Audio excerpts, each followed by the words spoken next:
What's going on, guys? Black Scout Survival, and today I got a special guest with us. This is Mark Wildman of Wildman Athletica. Thanks, Mark, for coming in. Mark and I have known each other for a few years. He's a good guy. He's a celebrity trainer, Hollywood trainer. He's into preparedness and all those sort of things. Mark, tell us a little about yourself. I'm gonna throw up some images while you're talking about yourself as well. Sure. Hi, my name is Mark Wildman. I've been a trainer for many years. I started as a biochemical engineer studying at the University of Southern California. I quit doing that years ago because I didn't want to be in a basement 12 hours a day doing math for billion-dollar corporations, and I wanted to do something that was a lot more entertaining and get back out in the world. So I basically apply engineering concepts to fitness.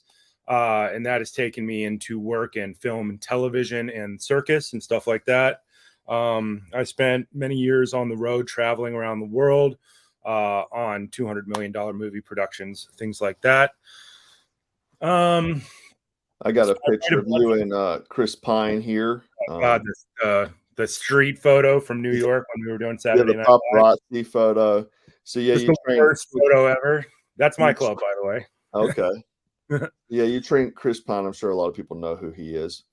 Yeah, he was Captain Kirk, and he was in Wonder Woman and Outlaw King and some other stuff.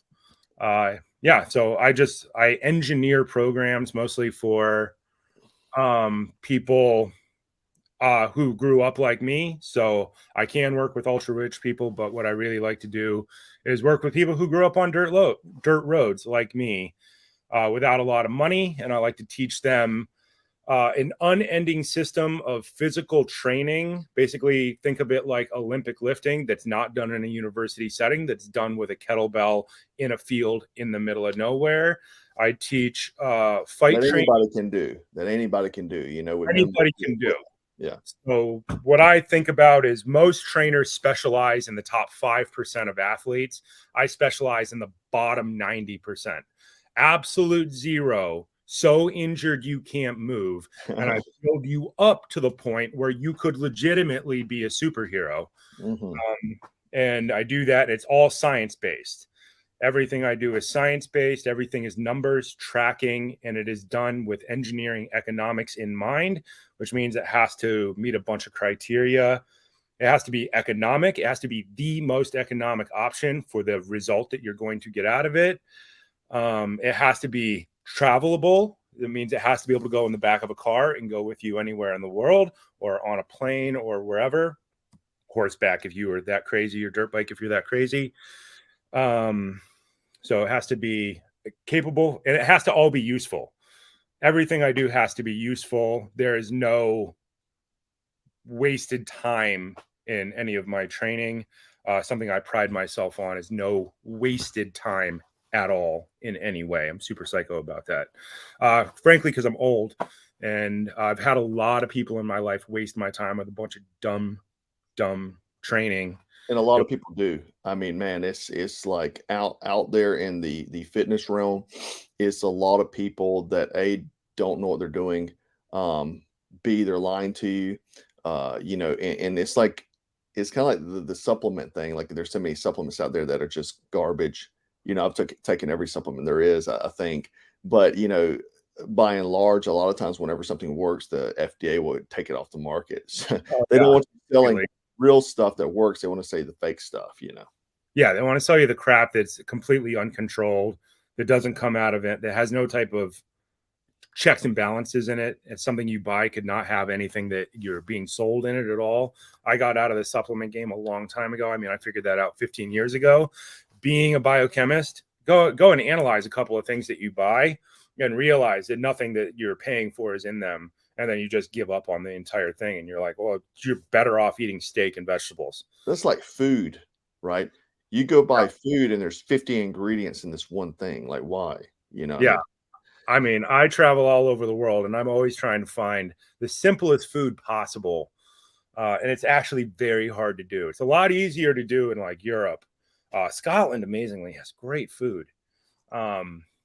Very simple food. And the simpler your food, I feel like the better everything gets. 100%. If you look at, you know, our 30, 40 years ago, you know, the thing is people were eating butter, fried foods end Yeah. up healthier, but because less ingredients, you know. Yes. So if you take, 50 ingredients and then throw oil and fried and of course that's what everybody's. I think I've seen yesterday that like 75% of the populace is obese. You know. Yeah, it's crossed the 60% line. So it was, I mean, 20 years ago when I started training, we were at about 60% overweight with 30% obese, and the number is skyrocketing. I'm writing a whole program right now that I'm finishing this month about that, because the training for overweight individuals or deconditioned individuals that I see on the market is truly horrifying, like horrifying from a training perspective. Like, it's damaging. It's no way to progress in it, and it's not helping at all. So I've been working on a strategy for that for several years. Economics, small amount of space, don't have to leave your house. And how do we build up people's work capacity to the point where they could actually do other types of athletic training? I've had a family member who's been in and out of the hospital for 10 years and has gone in and out of being horrifically deconditioned. If you're bedbound for 6 months at a time, there's deconditioned, right? And so all the stuff that I see out there is just absolutely atrocious writing wise. So what I'm trying to do is like build a system for deconditioned, been in a hospital bed for 6 months. How can we do that without having to leave the house and travel, make it progressive every day, work on the most important things: neck mobility, shoulder mobility, hip mobility, spinal stability, standing all the way up, then moving into locomotion, then building throwing patterns, and doing it in blocks of training so that you can actually take somebody from fully deconditioned or overweight, which usually means deconditioned, Yeah. and move them Make into care a together. 5 to 10 year program. Yeah. Right? There's programs are not 6 week programs. They should be like university programs, which are 4 year programs. Like, nobody gets to the Olympics without 12 years of training. Exactly. So what I'm doing is I'm building that out for somebody to start from absolute zero and build up to the point where they could, ruck with a 70-pound pack for 10 miles. Yeah, I think a lot of this and the obesity thing, if you even just look at the population about how emotional everybody is, or everybody's very quick to, jump on bandwagon or the victimhood mentality. I think it has a lot to do with that, their food, their hormones and stuff, and just I know that you go against a lot of the grain of the woke ideology that's being pushed. And I know you were in Hollywood and probably surrounded by this, and you probably got a distaste for it. Did that affect you at all with A, wanting to continue to work in Hollywood, or B, like limit your work in Hollywood because you were so outspoken against the Uh, nonsense? the thing that really got me was 2020. Other than that, it's the same kind of stuff you deal with all the time. I'm a farm boy. I've always been a farm boy, so I think farm boy ways. Um, I find that things have gotten a little bit crazier out in Hollywood, but nobody I know is really crazy. But Yeah. that's probably just because I don't work with anybody who's on a really far side of either of any spectrum, because I just don't appeal to those type of people as a trainer. Um, the thing that really got me was the lack of understanding of math when it came to what a pandemic was. And I think that probably got pushed me a little bit more out of Hollywood than anything else. Yeah, the governmental overreach. And then we had riots. I mean, obviously, I think a lot of people realized quickly how having a preparedness plan, or taking this stuff serious. I mean, because we live in such a curated, just safe. Everything's about safety in the world we live in America, where people are oblivious. You like going into other countries where there's kids carrying AK-47s and things. So I think they don't understand the realities of it. However, I think 2020 showed a lot of people that things can go bad here, and there's bad out there. There's government overreach there, and these sort of things. And I think that's how you and I got actually hooked up talking, was about like during that time, and about like the craziness of things going on. I know you've been in preparedness and survival for a very long time. Were you Whole life. just amplify you, or you were just like, business as usual? You Business as usual for me. I mean, I I used to have a studio in Los Angeles, aerial circus arts, swords, weapons, full contact training, self defense training, training in parking lots, lifting, all that stuff. When the pandemic hit, I closed my door because I had 180 days of food for two people in the studio. Um, I think that that's something that absolutely everybody should have. And I've talked about that with people in Hollywood for as long as I've been in Hollywood, since 1999. You should be prepared. Like, being a biochemical engineer, the odds that there would always be a pandemic were always there. And the only real solution to that problem has always been go inside your house and lock the door for 90 to 180 days. So when it hit, I just closed the door, and then I was like, wow, the math doesn't seem to add up at all, because the numbers that were coming out of Italy in the beginning should have put about 200 million people in India down. And when that didn't happen, I was like, okay, well, I'll open my door again, go outside, because the numbers weren't there from a biochemical statistical perspective. But preparedness is something I have always been into. I grew up on a horse farm. I grew up on the lower end of the economic scale, which is why I'm so interested in economics. But doesn't matter what your economic position is, you should have a preparedness plan, and you should have things like a way to get out. I drove a truck in Los Angeles for years that was a black K5 diesel surplus military Blazer. Yeah, it's a cool truck. Yeah, it's a cool one. What was that? That's a cool truck. Yeah, I've seen it in your videos before. Yeah, and because it will run it, only 5% of the vehicles on the road in California or something like that are diesel. So diesel's was a lot more available, and the thing would run on used cooking oil and everything else, and it runs with blackout lights and everything like that. So you should always have a preparedness plan. There should always be something that and some place to go and all that other stuff. And you should have your gear. Your gear should be tested. Like, even if, I'm just a Hollywood trainer guy, but you should still have gear and know how to use it and go out and use it. You should go to survival school. You should always maintain a base level of fitness for carrying and moving and for swinging objects in a defensive way. I can talk about preparedness forever. I mean, I've been thinking about it since I was like 12 on the farm. I think it was the first time I got my first, bug out backpack. We just called it a rendezvous backpack back then, but it's the same thing. Yeah. It's got the 5 C's of civilization in it. It's got a pot, such as this super awesome pot that I carry with me everywhere I go. A knife, like that bad boy right there. Obviously, how do we get in the camera there? SE. That's the SE6 with the handle versus the other SE, which is the traditional handle. Okay, yeah, the rounded handle, yeah. Yeah. You should have your rope. You should have your 3 ways of starting fire. You should have your backpack. You should have your cold weather gear. I mean, I don't go anywhere in the world without a small. Where's it at? Is it sitting right here? I don't know. Oh, there it is. Your snivel bag, right? Goes with you everywhere in the world, even if you're going to the deserts of Africa. All that good stuff. I mean, I could talk about this stuff forever. Did I get kicked off? No, you're still on. Sorry, I moved you. So, yeah, you even had your vehicle set up to drive with night vision. I think I remember you telling me that. I mean, so yeah, he's not just some novice. Like, this dude's into it.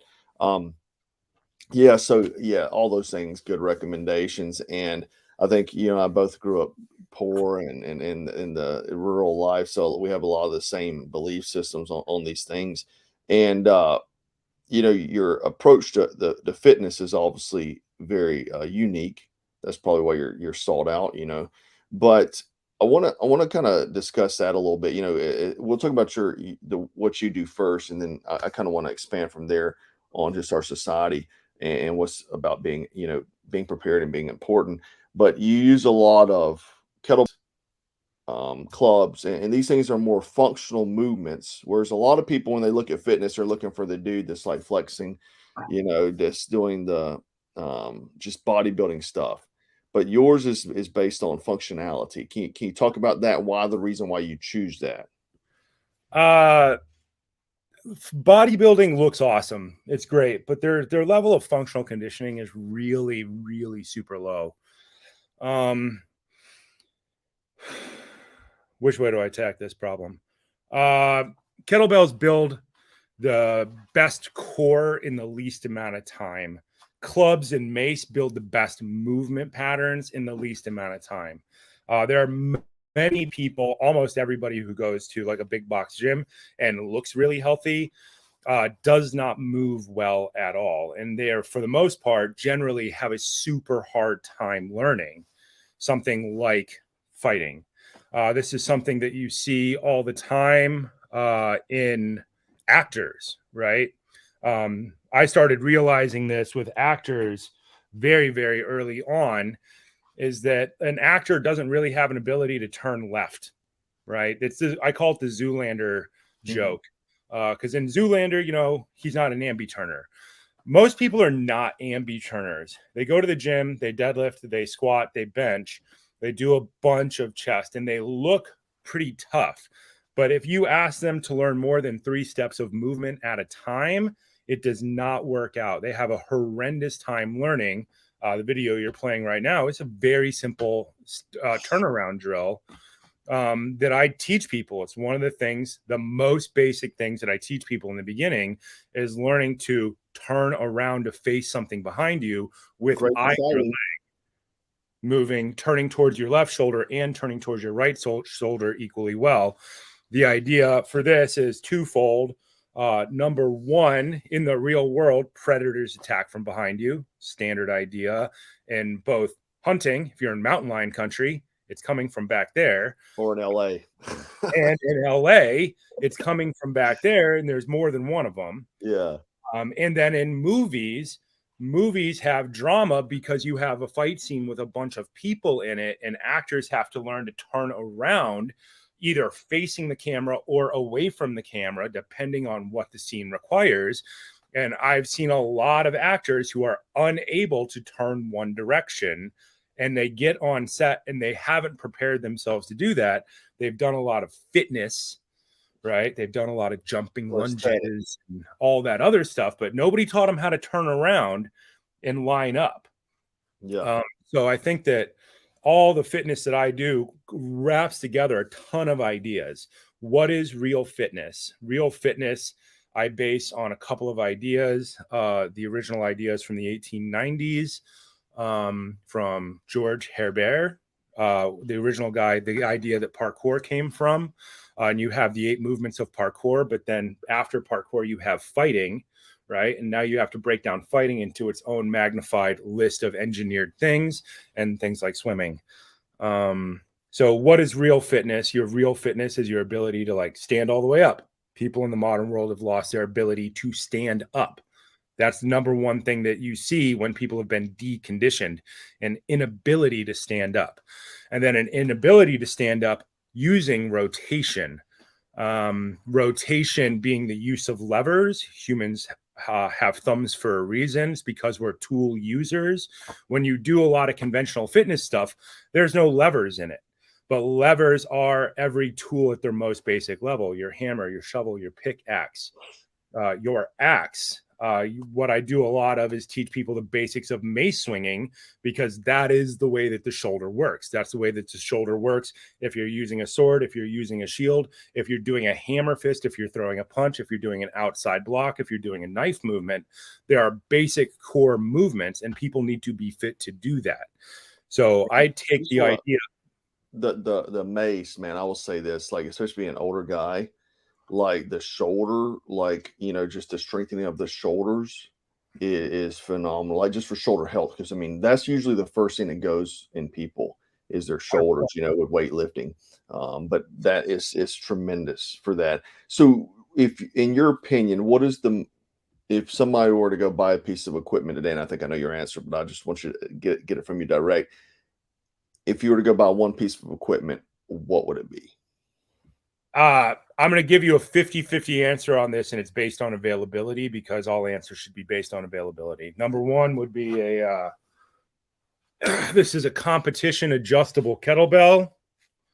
This is a competition size bell. You can see that there's a seam in here.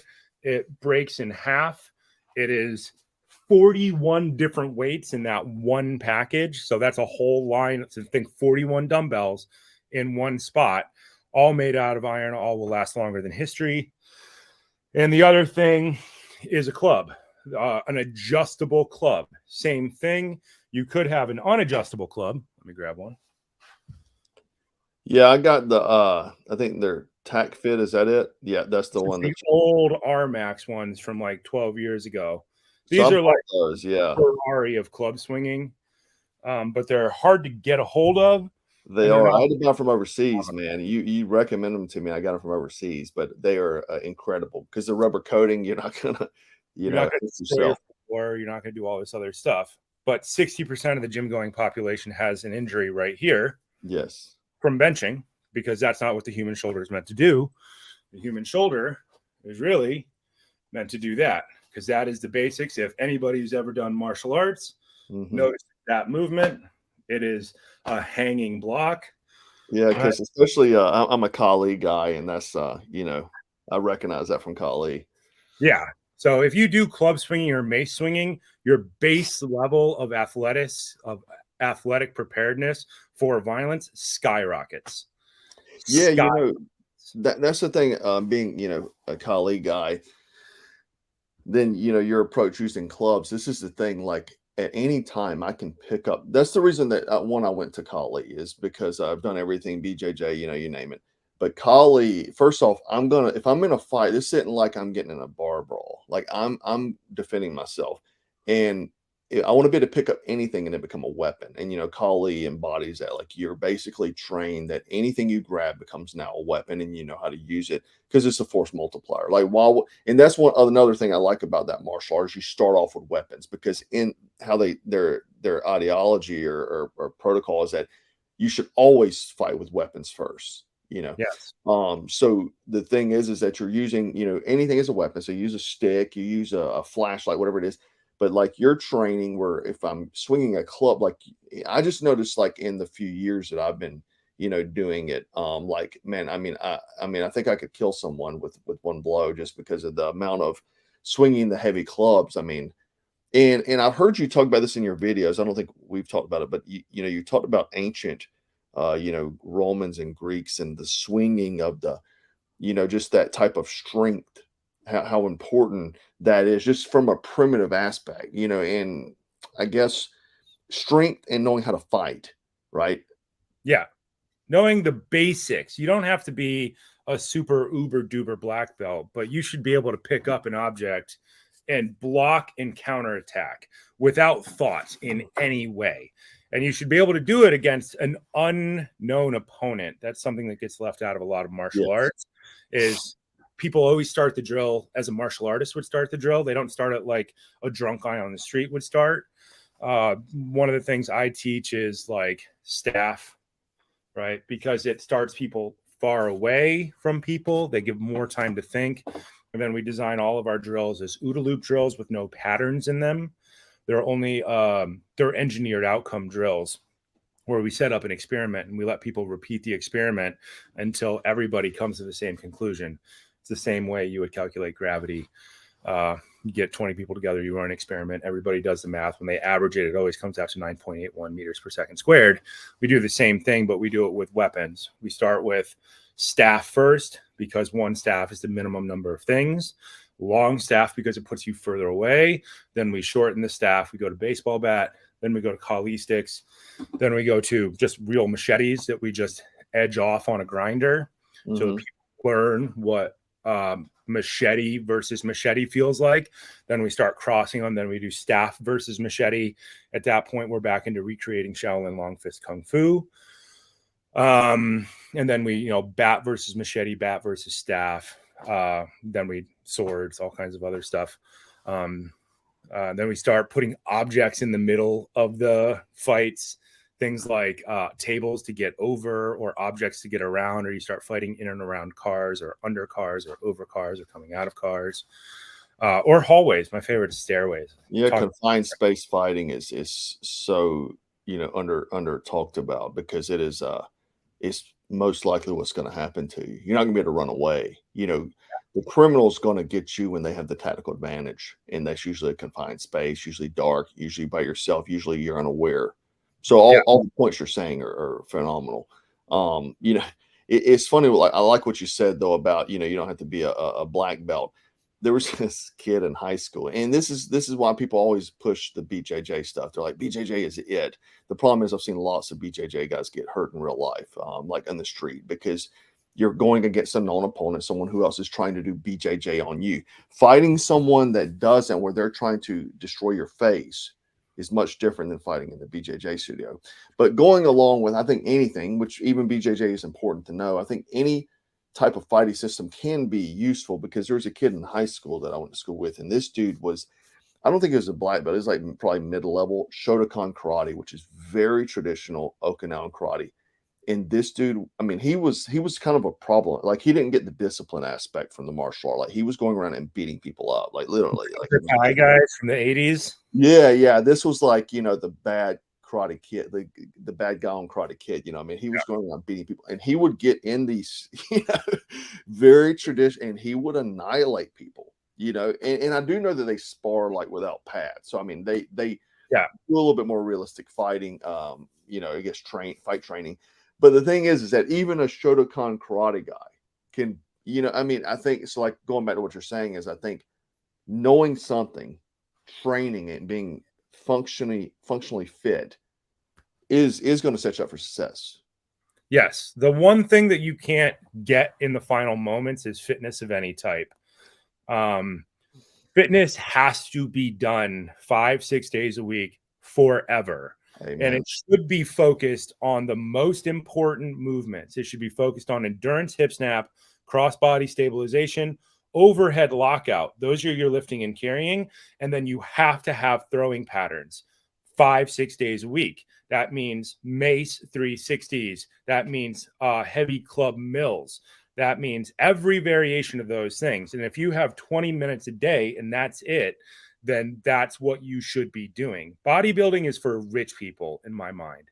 Bodybuilding is for people who have 2 hours a day at the gym, plus an hour to drive there, plus an hour after, plus food prep, right? Mm-hmm. Your average individual should not be doing bodybuilding stuff at all. I'm in the middle of nowhere right now. I go out and I work out on the stone driveway in front of the barn, and I get my 20 minutes in with weight, under load, 20 minutes under load. That's not 20 minutes. That's 20 minutes where you pick that up and it does not touch the ground for 20 minutes. That is your base level of fitness.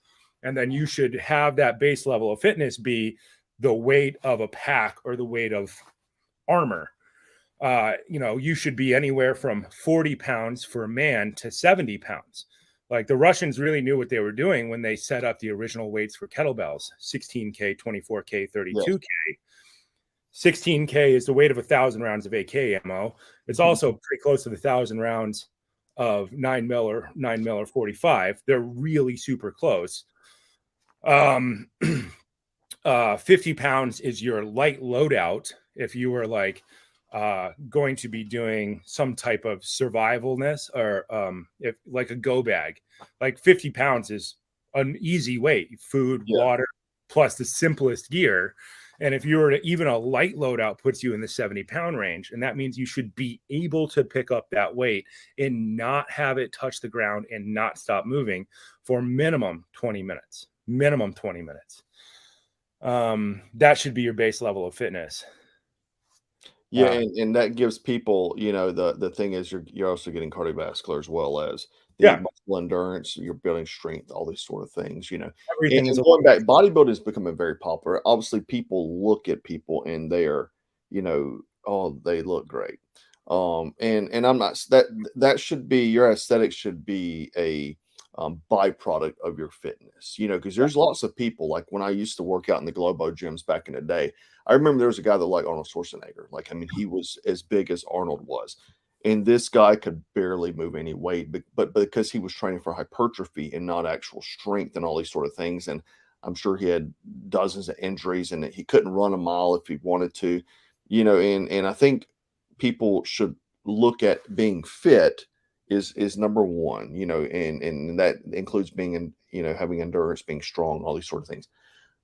The aesthetics is a byproduct of that, but I think a lot of our culture right now is they put aesthetics first, and then people only take the advice of someone who has aesthetics, but you have to understand they're probably on some sort of drugs. They're eating a lot of food that is damaging to your body long term. And super expensive. What's that? And super expensive. Super expensive. Yeah, the amount of protein and that, the more, I don't know if a lot of people know this, but the more protein, it puts more stress on your kidneys. You're decreasing your life. The more muscle mass you have on your frame, your blood has your heart has to supply blood to. So you're, lowering. You look at these bodybuilders dying all the time. So that's the thing. But I think a lot of people, they'll see someone that looks aesthetically pleasing. Oh, that person knows exactly what they're doing, But the thing is that being functionally fit, if you put these two guys against each other that may not have the aesthetics, this guy would annihilate the aesthetic guy. Yeah. So when I think about this, when I used to think about this for movies, the hardest thing is teaching people fitness, teaching people to stand all the way up under load, being able to endure for any length of time, being able to turn around, being able to move their shoulder properly so that they can actually learn something. Looking good is not that difficult if you have a base level of fitness. Yeah. If you can pick up a 50-pound kettlebell and not put it down for 30 minutes, and if you can pick up a 25-pound mace and do 300 360s in 10 minutes. Sorry, I hear something happening upstairs. Hold on a sec. No, okay, sorry. You never can tell if something's happening upstairs here at a horse farm. If you can do that, then adding some chest fitness is not that hard. Adding in 20 minutes of chest twice a week, if you can already do the other stuff, will make you look good in short order. Yeah. But building real fitness takes time. It takes years because it is technique.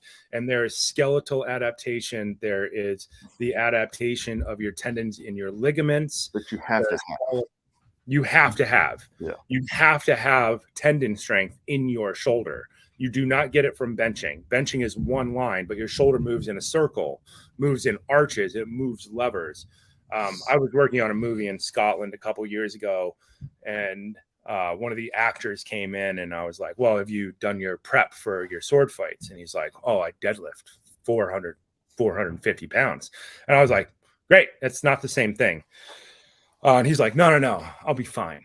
Day one, elbow gone, because a 1 pound fake sword accelerated, took his elbow out, and he had no prep for deceleration phase in his shoulder or in his elbow, and one of them just went, and the rest of the movie was spent trying to keep him on the movie and having him do therapy every day because he didn't survive day one of a fake sword fight. So can you tell us some of the actors you've worked with, or is that something that's confidential? Chris Pine, but I don't talk about any of the other ones because it's kind of in Hollywood. You try not to talk about what you who you work with or anything like that, because information should always be compartmentalized in everything. But I have, we have articles in Men's Fitness and covers and everything with Chris Pine. So we talk about that all day. I talk about all the movies, all the programs.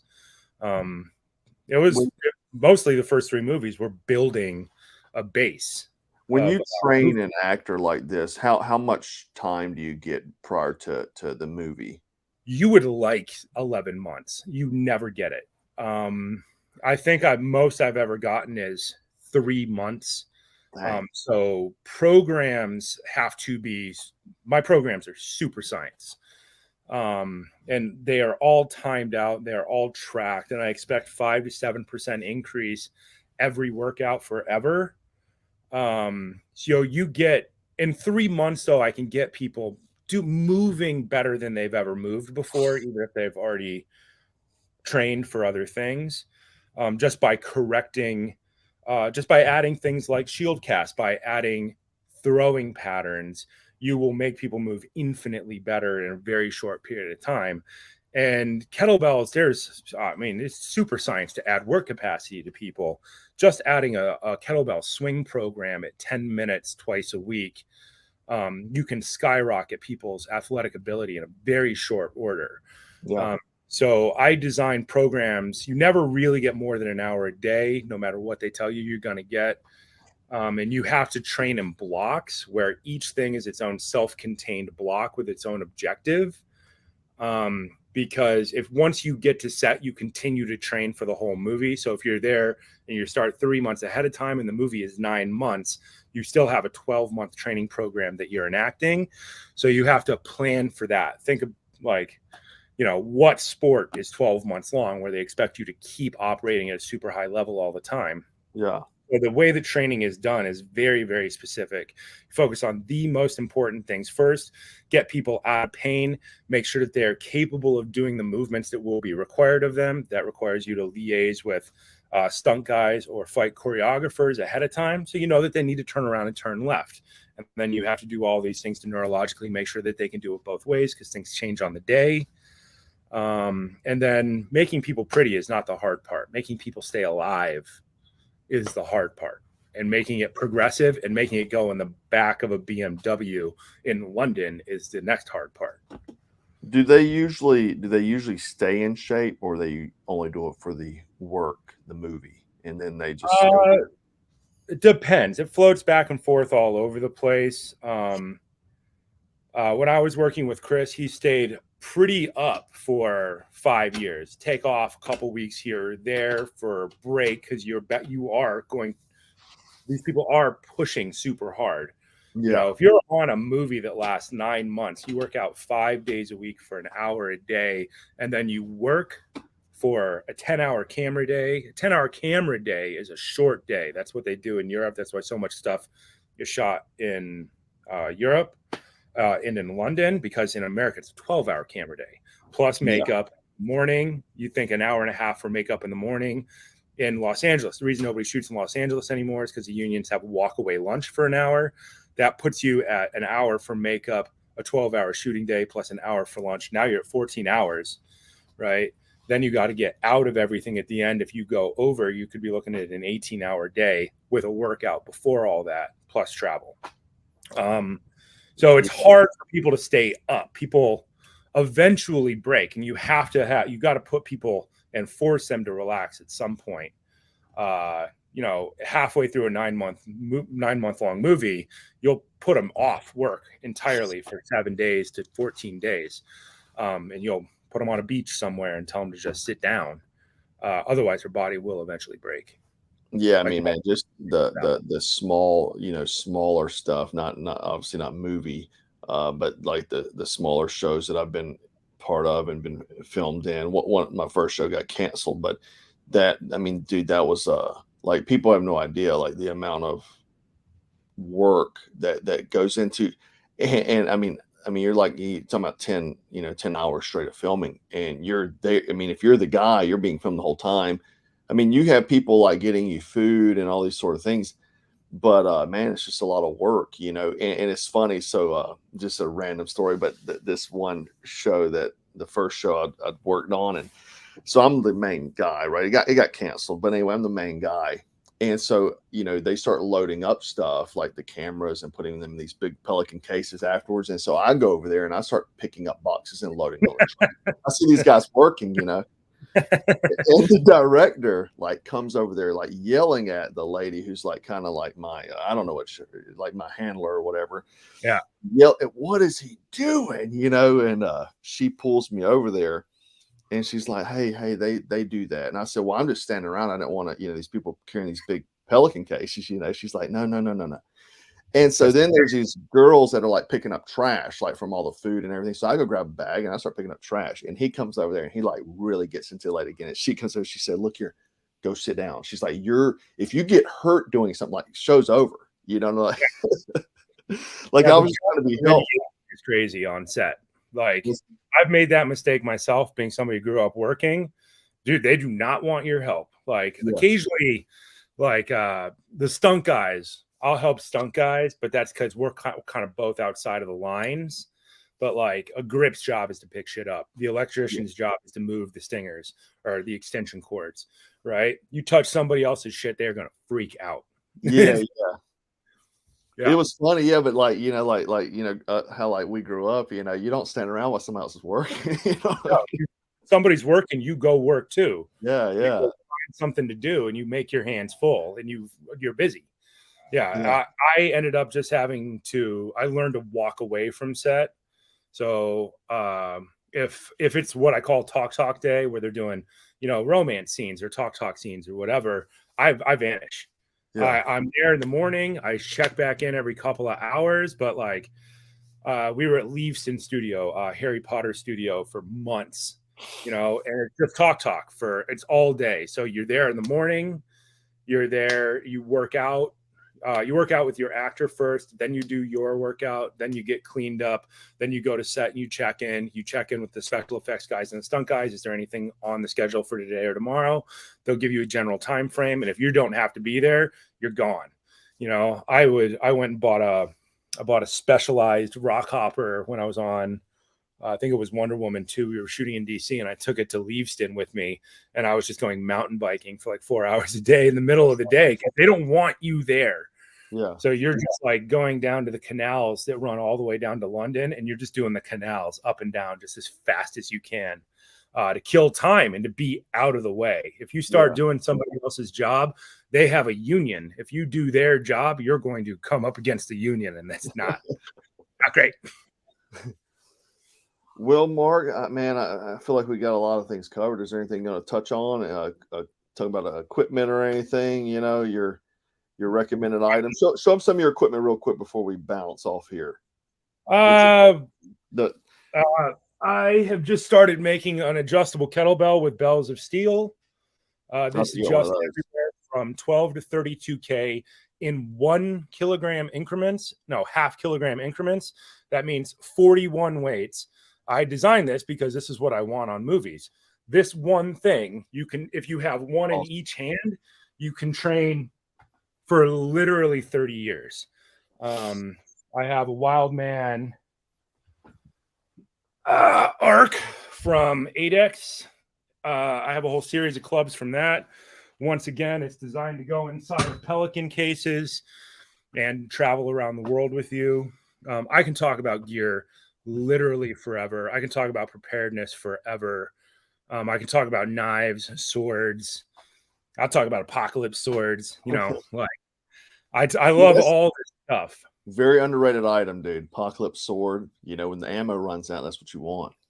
Hey, man, there's at least 3 right here. My favorite, cold steel Jase katana. Oh yeah. Yeah, katana would be my thing. I actually started out in traditional Japanese martial arts when I was a kid, and obviously Kali, you're basically essentially training with swords too. But the katana would be what I would go to. And the Jase katana is small enough you can still backpack it. You can still turn corners with it. And who makes that again? Forest with. That's cold steel. Okay. Cold steel, I don't have one. It's up in the truck. But the cold steel machete katana and the machete wakizashi are quite possibly the most perfect apocalypse. I just pulled it up. Yeah, I just pulled it up. I like the size of it. Yeah. The Jase katana, hold on, let me say this right. The katana machete is the same size as the Jase katana, blade wise and handle wise. But it's like, it's $50 versus the Jase katana, which is like 400. So you could buy 8 of them for the same amount of money. And economics of the end of the world is a big deal. Yeah, because you should have one on your dirt bike. There should be 2 in your truck. There should be on your 4-wheeler. Same thing. Your I got one right here. Where'd my shovel go? One of the things that I carry everywhere is like a cold steel Spetsnaz shovel. Spetsnaz, yeah. Spetsnaz shovel, because it's backpacking equipment. Yeah. And it can go, if you're going to Scotland, you have to have it. If you're going to go back country camping to put out fires, they're cheap, and you should have 10 of those. They should be in every vehicle. They should go in your backpack. They should go in your check-in luggage if you're traveling around the world. My favorite current cup.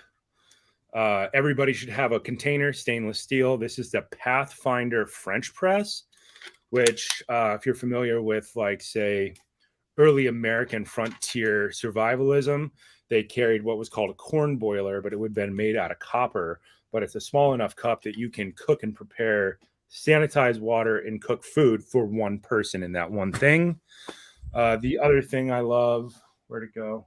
There's one around here somewhere, is the M84 Swiss canteen. God, that's, I think, the best canteen ever made.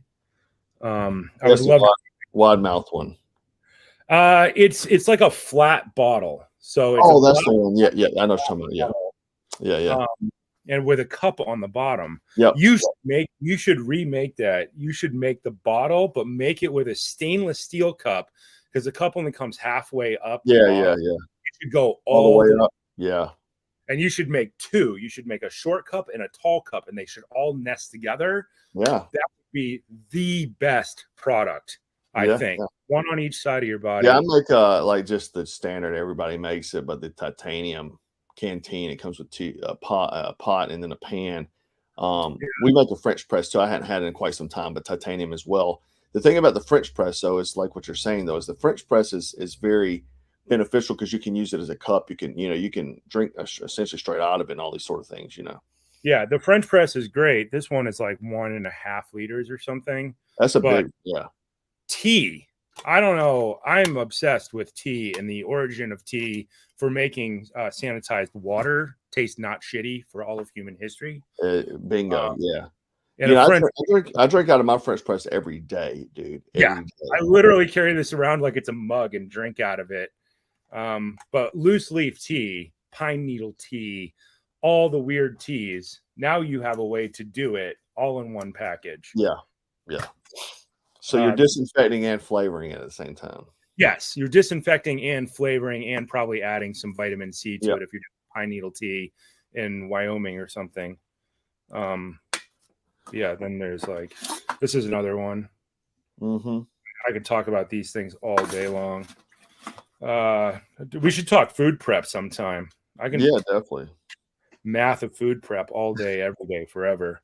We'll definitely have you back on, man. I mean, we think a lot of the same, definitely same interests and stuff. So I love having you on here, picking your brain, man. I'm sure a lot of people got value from you. And obviously check out his YouTube channel.